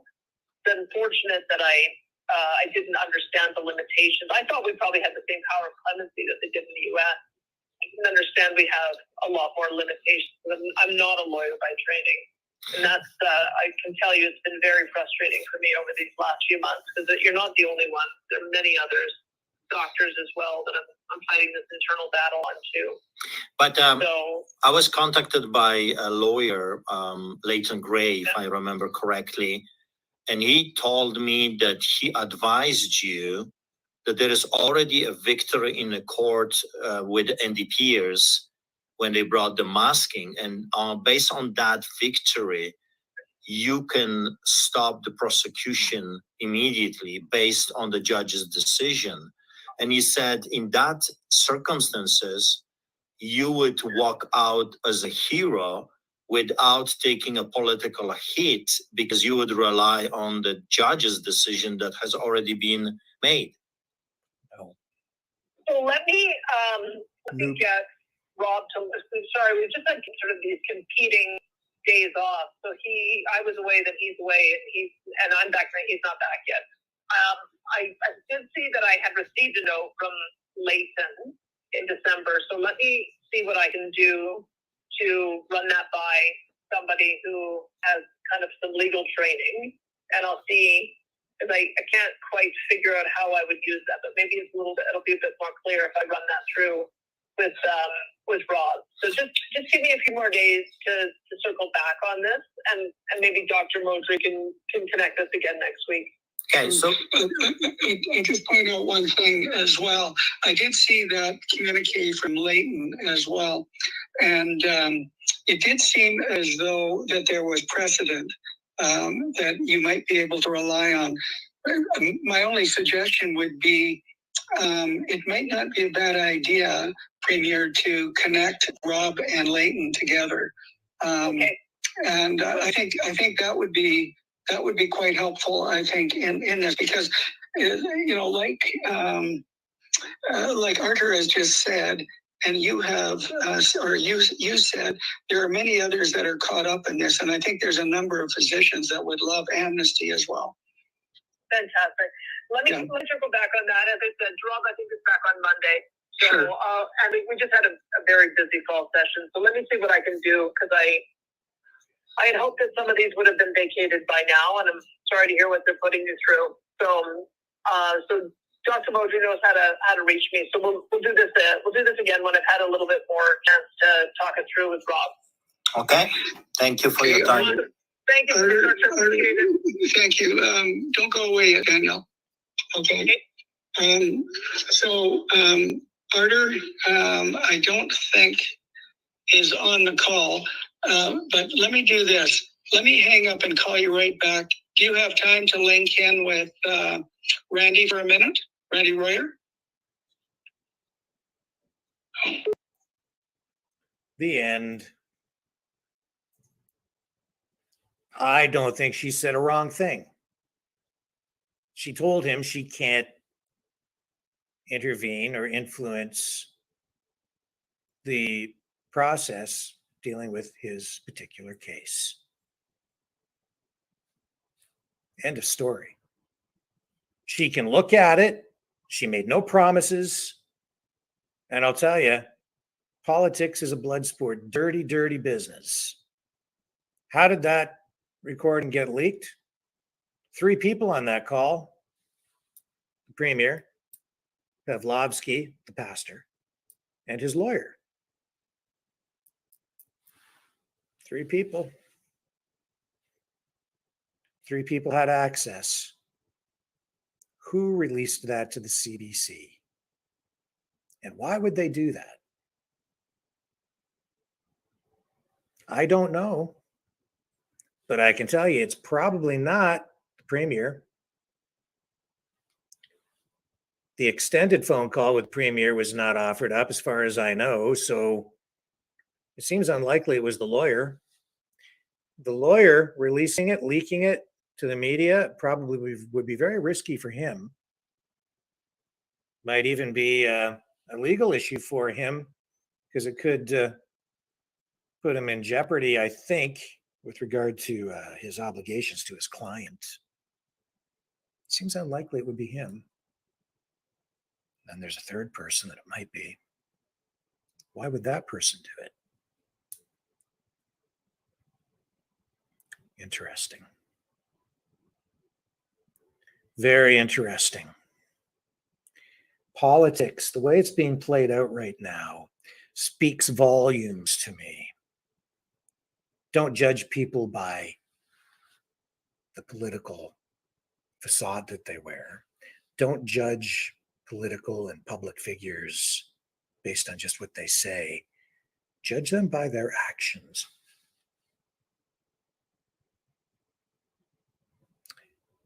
Through their actions, you will find their true intent. More going on there than meets the eye, folks. They're out to get her. They want her gone. She's a huge threat to the woke left. Make no mistake. They're trying to make political hay with that, score some dirty political points. But I'll say this, I don't think she said a wrong thing. She's not in the weeds there. It sounds like there's something there, but there isn't. Legally, I think she's on solid ground. She's quite within her rights to look at things. She made no promises. She's only asked the 2 questions which have been deemed to be appropriate, as far as we can tell. And it is not wrong or illegal for her to ask those questions even weekly. She's the premier. And No question there was politics involved in the implementation of these pandemic measures to begin with. The charges that were laid were as a result of all of that. So there were political influences in play when the pastor was arrested. And we don't have all of the information surrounding his case because it hasn't gone to trial yet, or his cases. I'm very interested to find out what all of the information is on his cases. And I would like to know exactly how he reacted, what he said when he was arrested. I'd really like to know the kinds of things that he said when he was in jail.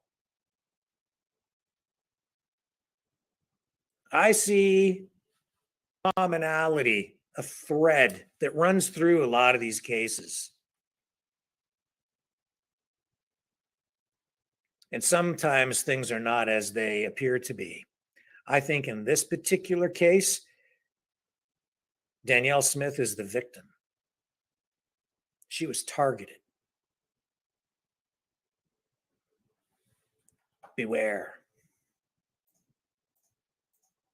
Beware.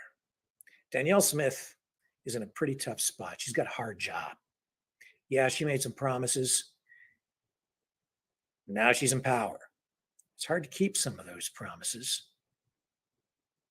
because now she's facing political reality. But overall, I think she's still doing a pretty good job. Doesn't help when somebody's got a knife out or some people have knives out and they're sticking them in your back. Hear what I'm saying? Don't go away. Fighting the Great Reset by leading the Great Resistance.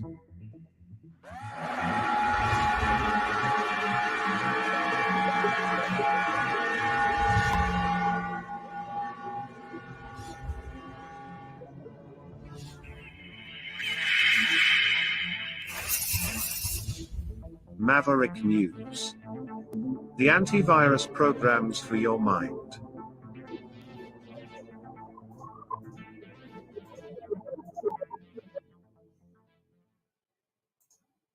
Okay, here's a story that Canadians and our US viewers will take extreme interest in, I think.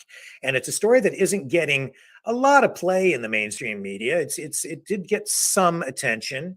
This is about the MK Ultra mind control program that was run by the United States government and the CIA secretly back in the 1950s and the 1960s, really from the 40s right through to the 60s, but heavy duty in the 50s. And as I understand the program, they were using hallucinogenics, LSD, sleep deprivation, shock therapy to screw with people's minds, to try and control people's minds.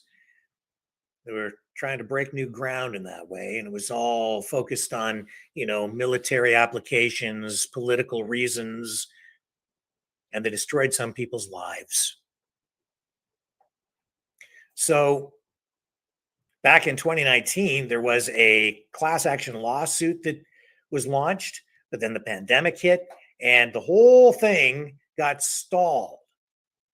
Well, back in August, I guess this case finally was dealt with in the courts.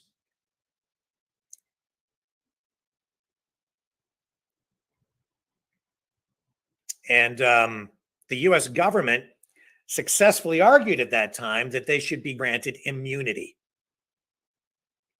for the experiments that were done on Canadian soils as part of the MK Ultra program.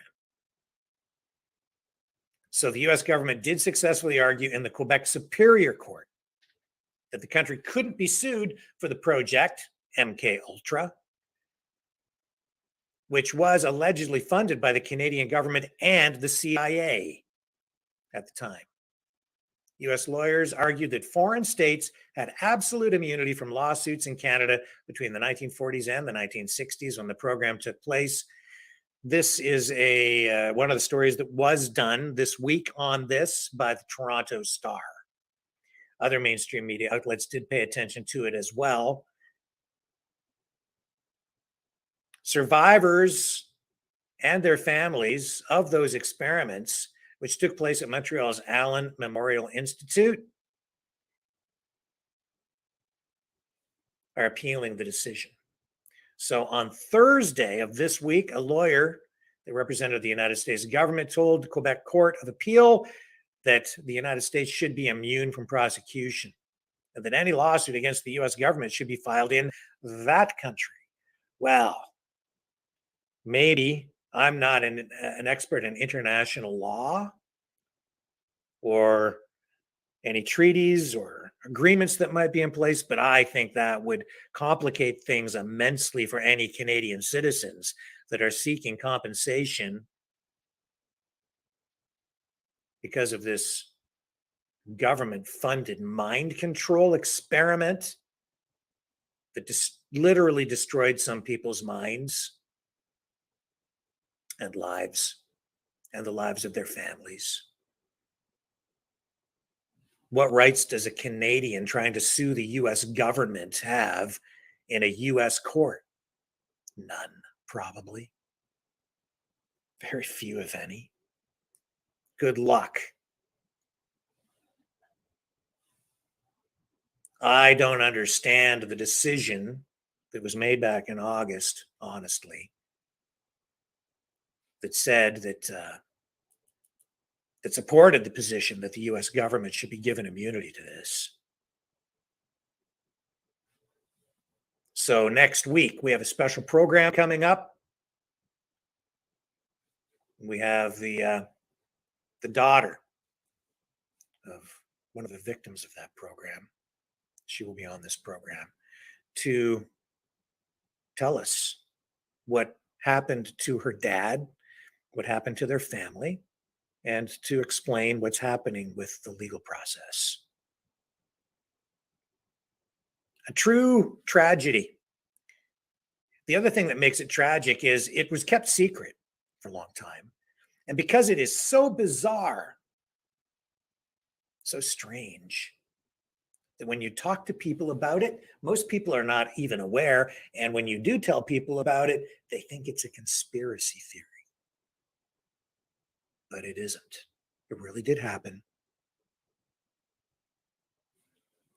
And you can see that they're dealing with it in the courts right now. It's a real thing. And the people who are hurt by this, again, in my opinion, they need help. They do deserve compensation. What they were doing to the people was horrific. And I think it laid the foundation for a lot of what's going on today. The psychological manipulation that we've been facing as a society.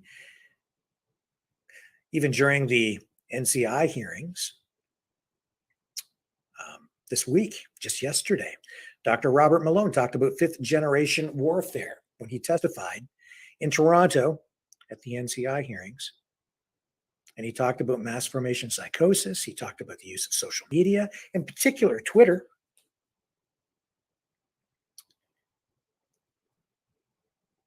The use of Twitter by the government as a weapon unleashed against its own people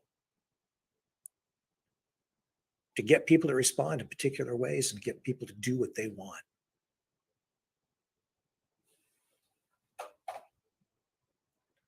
A lot of time has passed since the 1950s and the 1960s. What they do now is far more sophisticated. I think we're all being subjected to it all the time by advertisers, by social media giants, by government, by political entities, political parties, political groups, even foreign governments. All the time. You never know where it's coming from. And most of the time, maybe all the time for some of us, you don't even know they're doing it to you. That's what's so darn scary about it. And some of it is subtle. Some of it's just through pop culture and the way that they feed you information to influence your worldview, your perspective on issues. Some of the other stuff is absolutely super sophisticated, and it is aimed at manipulating you through your emotions, your lizard brain, that part of your psyche that dates back thousands of years and controls you in ways that none of us truly fully understand, but they do.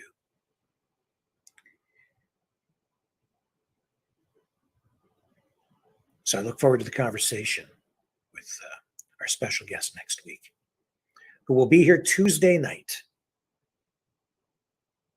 I think it's an important conversation because it will get something that, you know, I'm not big on conspiracy theories, as you guys know. But what I am big on is truth. And when there's something like this that is that important, I think it's, you know, I'm looking so much to that conversation because we're going to be able to deal with something as obscure within our culture and our history and our political sphere and our reality, that we'll be able to pull it out of that rabbit hole and deal with it in a very real, tangible way. That will, like we say in that one promo that we run here, we pull people out of rabbit holes. So we'll be able to deal with this in a straight up fashion and give people the straight goods on it from someone who's actually been living through it since childhood. So really looking forward to it. Stay with me. More ahead right after this. We are Mavericks. We say no to the Trudeau and Biden New World Order. And to bugs. Because bugs are creepy and gross. And people should not eat bugs. Maverick News. The world is watching. Hey, no! It's too much!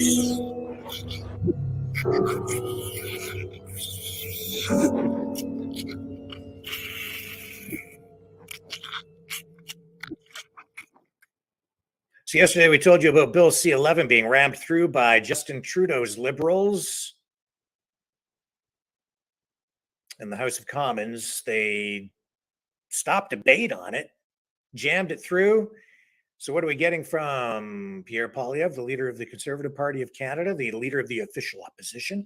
A little bit of political theater, social media theater, but warranted, I think. So yeah, we told you about it last night, and then it actually happened. And we've got this follow-up now with this video of Mr. Poilievre talking about Bill C-11, the censorship bill, explaining what happens next. All right, everyone, we've got some bad news. The Liberals in coalition with the NDP and Bloc have just passed the censorship bill out of the House of Commons. I'm here with the great Rachel Thomas, who's been fighting against this censorship bill all along. The good news is that the fight is not over. What happens next? Well, what happens next? It goes back to the Senate. They will have to debate it there and determine whether or not they want to fight for the amendments that they felt were necessary to begin with. If they decide to amend it, of course, we'll see it back here in the House of Commons. If they decide not to amend it, then unfortunately it will go forward and become legislation. Okay, so this is the way it bounces to the Senate. We have some real free speech warriors there, led by Leo Vassakis, a great Spartan warrior who held the thing up in the Senate for almost a year, good part of a year. He's going to go back to the Senate right now. He's going to fight like hell to stop it from passing it. If it does pass, though, then we're going to look for other ways to challenge it and fight it.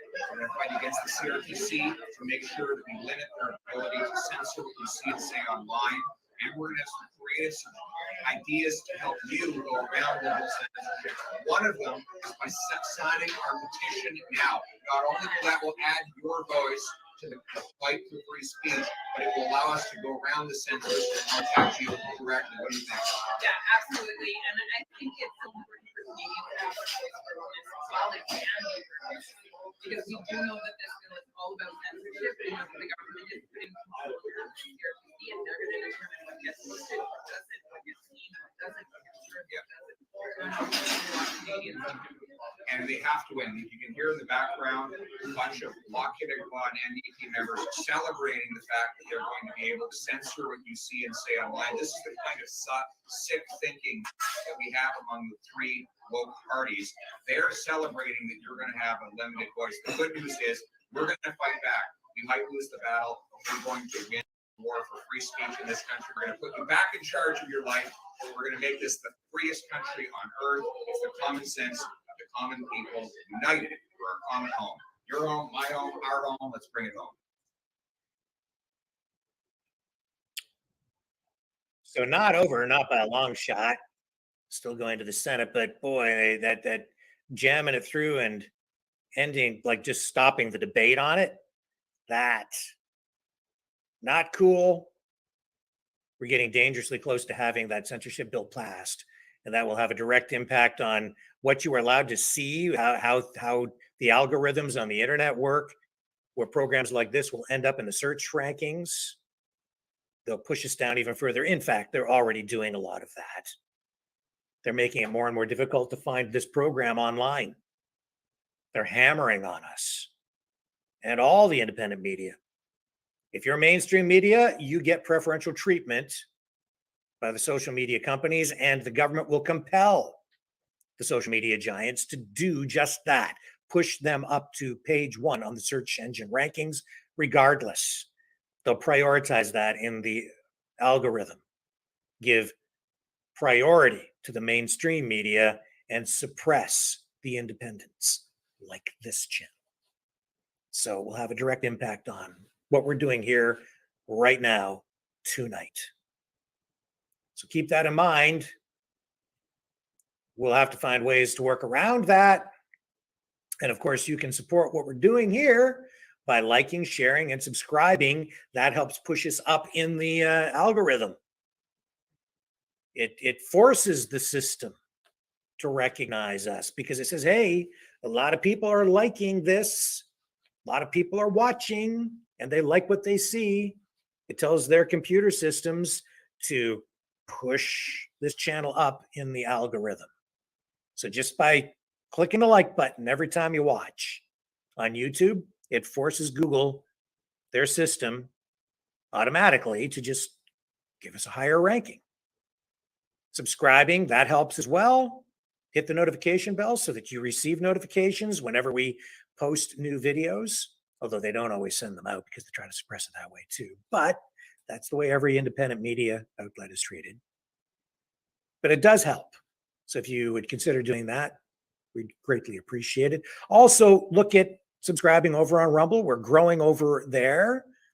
We're getting just about as many views on that channel as we are on, our main YouTube channel some nights. So we're making real progress there. And the algorithms there, I think, are in some ways fairer because we get a greater percentage of viewers vis-a-vis the number of subscribers. We have like 10 times as many subscribers on YouTube on the main channel as we do on the Rumble channel, and yet we get comparable numbers of views. So that right there shows you that they actually are reaching out to the people who subscribe to notify them when we put out videos, but they're not doing that on YouTube at all. And they're clearly doing it on purpose. So you can certainly support us in that way, just by liking, sharing, subscribing. Same thing on Facebook. If you share those videos, just share them out, share the links.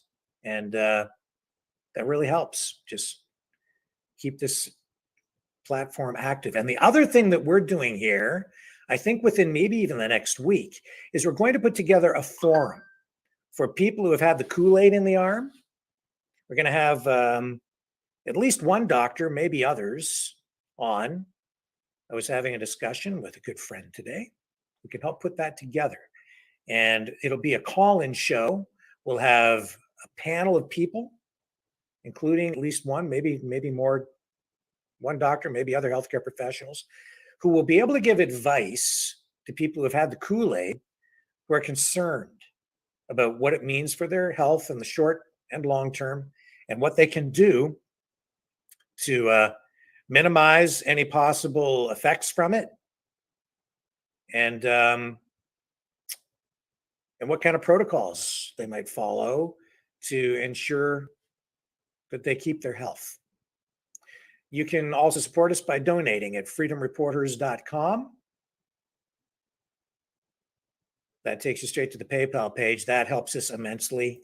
And we also have a Give, Send, Go account. You can support us over there as well if you're more comfortable using that donation system.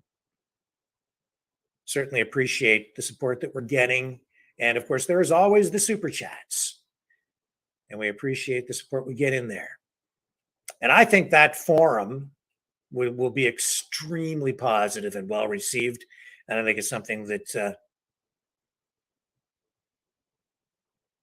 I think it's something unusual. I haven't really seen too much of that online in a public forum before.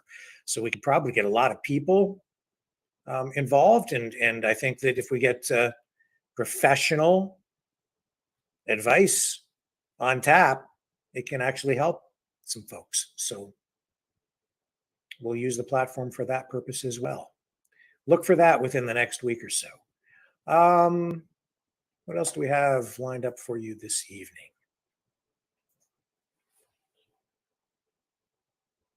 Oh, yes, the President of the United States, Joseph Biden. Oh, well, before we get to that, I should also mention that Pierre Poilievre did respond to the appointment of an interim ethics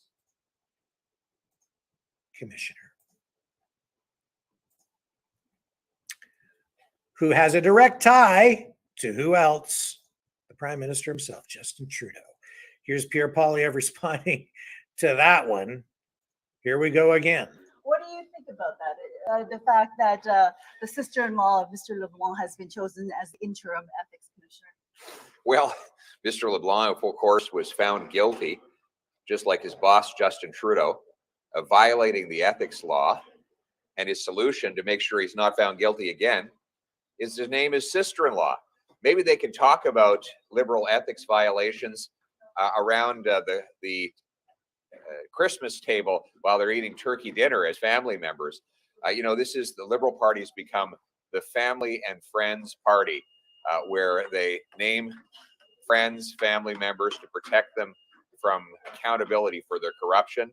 And if you don't laugh about it, you'll cry. Does this seem to be a pattern of behavior for the Liberal Party in terms of, you mentioned family and friends selection? You had concerns about Mr. Johnson as well? Well, they named a Liberal staffer to oversee the Emergencies Act Commission. They named the Prime Minister's ski buddy, neighbor from the cottage and member of the Trudeau Foundation, to look into the foreign interference. And now they've named a cabinet minister who's been found guilty of breaking the ethics law. They named his sister-in-law to oversee ethics investigations. It sounds, what I'm worried about is that Liberals are going to run out of friends and family to name to these top positions. Thanks very much. Name?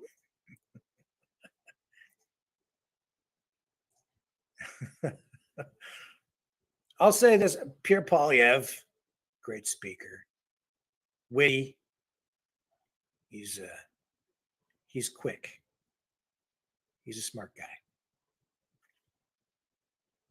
He always has a good comeback. Joseph Biden heads to Mississippi, where he speaks to the storm damage down there. Now, I had that clip lined up. Maybe I don't. Maybe I've lost it. Hang on just a moment. Let me see if I can find that for you. Well, maybe what I'll do is I'll skip back to another story: Chinese election interference in Canada. There is a committee that's an ethics committee that, again, not getting much attention tonight, but they had officials from the Canadian Security Intelligence Service testifying there today. And they're saying that it's like playing whack-a-mole. It's a very serious situation, this Chinese election interference. They're talking about it openly. And they're saying that they've informed every government in the country that this is a problem. And then they came back today and they said that they have really serious concerns about the way the government's responded, which is, to be honest, pretty inadequately. This is Canada's equivalent of like the FBI. Yeah, the FBI. Maybe the CIA. More like the CIA. And they're telling the government, hey, we've got a problem here with foreign meddling in our electoral processes. We need to do something about it. And essentially, they're being told that the government really hasn't done much of anything. So they had two former intelligence officials there today, and they're calling for a complete transformation of Canada's security apparatus. They say they need this to counter expanding foreign interference operations that they say have been essentially ignored by Ottawa and the Trudeau Liberals since the 1990s. It's nothing new. So we're going to take you to the House of Commons Standing Committee on Access to Information Privacy and Ethics. And that is where today they heard recommendations from a new national and independent office with powers to investigate and prosecute acts of foreign interference. That's what they're calling for. They want this new office set up, and they want rapid adoption of other counter-interference laws that have already been implemented by Canadian allies, such as Australia, which is facing similar kinds of problems. So what did we hear today? Basically, all of this so far has pretty much fallen on deaf ears, and the only response that we've received from the Prime Minister thus far is to appoint a special rapporteur to look at the situation and make recommendations, and the Prime Minister is promising to do whatever is recommended by the rapporteur.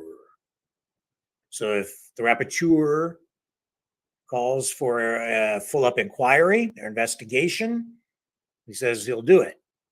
But if he doesn't, then he won't, I guess. So let's go to that special committee and just dip in and listen to a little bit of what was said today. It's the year I left. That's the year you're, oh, Yeah.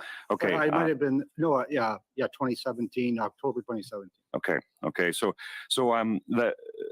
Mr. Barrett had mentioned a 2017 briefing that had mentioned that there was a substantial body of evidence that the CCP and their officials were pursuing a strategy to influence Canadian officials. Are you aware of what that body of evidence may be or what it would include? I was working in a field office. I really don't know. I have no idea. Okay. Thank you for that. Now, Mr. Chu, I wanted to, in about the minute or minute and a half that I've left, we've heard about the bill that you tabled about the foreign influence registry. I'm wondering if you could, in 60 seconds or so, just expand a little bit about why you believe that would be an important tool to help restore some of the trust that Canadians need in their democratic institutions. It will be consistent with what CSIS have been advising the leadership of our country, that sunshine is the best disinfectant. With openness and transparency is the best way to deal with foreign interference issues, and also regain many of the lost trust of Canadians to the institution. Also remove, the political partisanship from all the issues.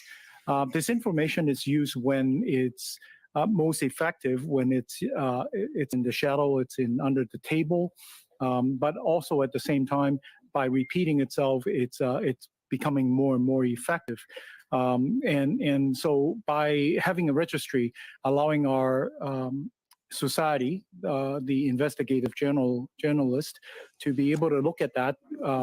For example, through my research, I was able to find that the Liberal Party of Canada had an entry in the United States FARA, the Foreign Agent Registry entry in 2019, fundraising among the Canadian diaspora there. So transparency like that would help definitely protect our institution's confidence. Thank you. Thank you, Mr. Chu. Next, I have Mr. Baines for 5 minutes. Go ahead, sir. Thank you, Mr. Chair, and I'll be sharing some of my time with Mr. Fergus here. Mr. Stanton, I'm going to go back to you and just on this topic of the registry. One of the criticisms of the foreign agent registries, and several countries have had them, is that, and you've mentioned, I think that, you know, there's the new tactic is the proxies have eclipsed traditional spies. So how do we address, like, so if foreign agents are using proxies to conduct their work, right? You know, how can we enforce the legislation, or how do you broadly put the net on these Canadian proxies? Well, here's the thing. The Security of Information Act is where we're going to get that enforcement. We're going to get that. There's an actual legislative regulator you could use. The registry, I know there's a lot of people who want the registry, and I think it has merits. But I don't think it should necessarily be the priority towards the legislation. People that are going to put their name on the registry are people that are representing some foreign agency, whether it's a Canadian diplomat overseas, whether it's business, whether it's whatever, ideally so they're not going to get a fine. There are clandestine actors. If you want to link them to the United Front Work Department, they are not going to be putting their name on a registry. There's no box to tick. So a lot of the most damaging foreign interference activity is clandestine. So what it's really going to do, and I think a registry is good, is it's going to allow the government to have some control over lobbying and sort of kind of rein it in a little bit, where I would have to identify if I am representing a foreign country. But is it going to really blunt PRC foreign interference in our democratic institutions? In my opinion, it's not. Thank you. Two quick questions, and I know that I risk doing this, so I'm going to ask them both at the same time, and I hope that we can get the answers. They're very different questions. Mr. Junot Ketsua, everyone here has acknowledged that this issue has been going on for decades. When we formed government, you know, we created NCCOP and CIRA, the Site Task Force, the election protocol and rapid response mechanism, and the list goes on. Why do you think that these kind of tools were not developed by previous governments, although we all recognize that this was a long-standing problem? The second question, which I would ask, is probably to Mr. Wilczynski again. You had mentioned the importance of having diversity as part of the security establishment. It seems that we are always running behind because we don't have direct connections into the communities, diasporic communities who are subject to intimidation and pressure. What can you be doing, and are you aware of your former colleagues who are now in place seeking to deal with that issue? Very, very quickly, I think it's a problem of culture. For too long, and it was mentioned by my colleagues during their thing, for too long, the Canadian governments have not developed the culture of security, have not developed the culture of warning the general population or warning elected officials of the temptations, of the danger that they will be facing. If you have access to power, you become a target. You are somebody who might be sort of approached and used intentionally or not intentionally, consciously or unconsciously. You will be used. Let's remember one thing. The Chinese wrote the book 2,000 years ago, The Art of War, read Sun Tzu. It's right there, the how to use influence. They know exactly, and they're really, really, really, really good at it. They became even better. So we have to develop a new culture. Also, very quickly on equity, diversity, and inclusion within the national security and intelligence community. I know just a few days ago, actually, colleagues from the Canadian Security Intelligence Service released their. So what I'm going to do is, I think that this session of that committee was doing some pretty important work today, covering some very important ground. There's a lot more where that came from. So I am going to, following this broadcast, I'm going to tee up that entire session and I'm going to broadcast it. I'll sign off and I'll come back on. Take me about 15 minutes or so to set it up. And then we're going to run that tonight at the end of this. So that whole thing is out there in a more public way, because it's out, but not very public. Not many people saw that today. You saw almost nobody sitting in the seats. And yet these guys, they're the top intelligence officials in the country. They have the inside scoop on all of this Chinese meddling in our electoral process, how it's happening, and not just in the elections, but just in the country in general, and foreign influence, and especially China. We shouldn't be surprised by this. Of course, they're trying to manipulate what goes on in the country. Every country does it to every other country. But if you have a democracy, we need to be aware of it. We need to try to minimize it, regardless of what country it's coming from. And you can't blame other countries for doing it. It's all, I mean, that's just part of the game, right? So it's going on. We need to acknowledge it. It's not a good thing, but we don't want other countries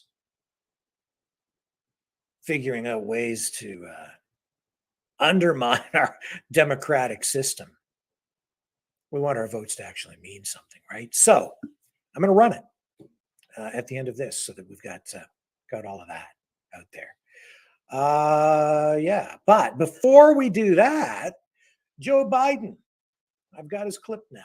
He went to Mississippi. Let's get the prez on. Come on, man.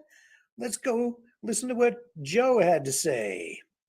This is him talking about storm Governor, aid for the people in Mississippi. thank you very much. You know, when I heard about the devastation here in Rolling Fork, the first thing that came to mind was I got to get a hold of Benny Thompson. It's his district. He treats it like his home. He's been a steadfast leader in every crisis I've worked with him on. And he's always there for the constituent. And he's been a great partner of mine. And the governor's right. The governor, I tried him earlier, but he was already out on the road. I couldn't get him right away. And to let him know, I made it clear that we'll do everything that's legally within my power to do to be of assistance to the people in this community. And Mayor Walker, I know this has been especially hard for you, since you're not only the mayor, but you're also, and I mean this sincerely, the funeral director. It's been tough. You've had to prepare people to be buried who you were with, know well. And thanks to Sharkey County officials and local officials and first responders and community members who worked around the clock, rescue survivors, they get people to safety and sort through the wreckage. But Jill and I are here to show our support. Unfortunately, I've been to too many sites like this over the last 2 years around the country. I probably, with the FEMA director, better part of 12 to 15. And I always see the same thing in America. When the neighborhood's in trouble, the whole neighborhood comes to help. Walking down the street here, being told by people, the reason we were able to get through it, one family told me, when finally the roof came off the house, we're under the bed, we came back down, all of a sudden it was quiet. Before I knew it, the Red Cross was out front. Before I knew it, went on to talk about the neighbors that helped. And folks, I know there's a lot of pain, and that it's hard to believe at a moment like this community is going to be rebuilt and rebuilt and built back better than it was before. Resilience of this community has been remarkable. And I just want you to know, as you fight through this, you're not alone. The American people will be with you. They'll help you through it, and so will I. Multiple tornadoes tore through Mississippi, Alabama, and Tennessee last Friday night. The most powerful came through Rolling Fork. It stayed here just a little over 3 minutes. Just imagine, look at, I mean, I know those who've been through it know. 3 minutes. 3 minutes, this neighborhood is basically gone. Stores, everything gone. And the most powerful part of the tornado came through Rolling Fork. It stayed here and it had the effect. It was so devastating. Unless you physically saw it, it's hard to believe. 13 lives lost. I met a number of the families earlier today, Jill and I, my wife and I. 300 homes and businesses are nothing more than piles of twisted materials mixed up with personal items that mattered so much. Teddy bears, family albums, clothes, dishes, basic of life, all gone. People still going through the rubble, seeing if they can find that picture of grandma or that wedding ring that was on the bureau or that special memento that meant so much to them. They get lost too. Some of this dysfunction and destruction that you're seeing here is going to take years to recover and rebuild. But we're starting now. When I spoke to the governor, he said what he needed most was a federal disaster declaration, so that the earliest hours of Sunday morning, I signed that expedited major disaster declaration, which gave you more access to more federal resources. With that declaration, we're providing funding to cover overtime for local emergency responders, to cover the cost of removing all debris, 100% of that cost. We're also authorizing cash grants for people who lost their homes, whether they own or rent, to pay for things that may not be covered by insurance, like temporary housing, home repairs for those who have homes still standing, or to replace lost personal property, like furniture and appliances and vehicles. You know, after talking to Benny and your governor, today I authorized the federal government to cover 100% of the cost for removing debris and emergency measures that are about keeping up here, like keeping shelters up and running and paying for every overtime for everyone. 100% of the cost, not for the state, but for us, for 30 days. And then after that, we're not leaving either. In the midst of all you're dealing with, I know that it's overwhelming. You got to figure out how we can help, what you need. That's why right now we have 300 federal personnel on the ground, including FEMA disaster survivor assistance teams, to ensure a well-coordinated response to get you the assistance you need. We're walking through damaged neighborhoods to find people in need and help them. They're walking through now. Going on, if there's any doors to knock on or people stand there just to find out where everyone in that house was or is. We're trying to make it easy as possible. So on Monday, the FEMA Disaster Recovery Center will be opening in four counties, including this one. So we'll be able to walk into a situation, explain your circumstance, let people know what you need, and learn more about how you can get the help as quickly as possible. Can't hear me? Well, can't now because I'm turning your volume down. So they have about 300 people on the ground there providing assistance in that community. And yeah, so he's just announcing his disaster assistance program. And that's the way it went down there today for Joe Biden in Mississippi. Slurs his words in ways that he didn't when he was younger. Shows his age every day. Anyway, that's the way it is. On this 31st day of March, that makes it the last day. Okay. Is that right? Yeah.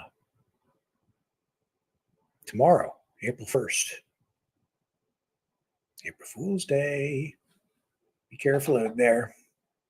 Be very, very careful. Thank you, everybody, for joining me here on the program tonight. As I say, I am going to sign off, take about 10, 15 minutes, get another broadcast set up, and I'm going to run that committee hearing today, that special committee dealing with the foreign election meddling and those CSIS officials, those top cops, Canada's equivalent of the CIA, talking about it. It's a real thing, not a conspiracy theory. It's the real deal. So I'll be back tomorrow, 6 p.m. Eastern Standard Time with a full program, and I'll be back in about 15 minutes too with that special broadcast on the flip side.